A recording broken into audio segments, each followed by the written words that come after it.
France-Galles, un classique du rugby, une chanteuse. Est-ce que tu vois où je veux en venir? En fait, je te parle du Pays de Galles. Alors, je vais t'expliquer pourquoi on appelle ce petit morceau de terre situé à l'est de l'Angleterre comme ça. C'est important de savoir que l'origine de ce peuple est très ancienne. Tu vois cet ensemble, les îles britanniques, ils ont subi une quantité d'invasions énorme au cours de leur histoire. Et il y a tout un tas de peuples qui sont venus gentiment s'y installer. Mais avant ces invasions, il y avait quelqu'un, les Celtes. On va la faire courte, mais tous ces nouveaux peuples qui se sont installés sur les îles britanniques ont peu à peu poussé les peuples d'origine celtique vers le territoire actuel du Pays de Galles. Bon, cette fois, je vais t'épargner la décomposition du mot parce que c'est assez long.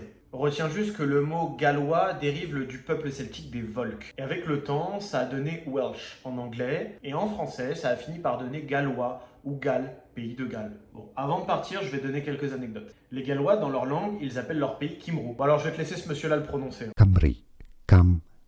En parlant de trucs imprononçables, il existe au Pays de Galles le nom de ville le plus long d'Europe. Pareil, je vais pas m'y essayer. Il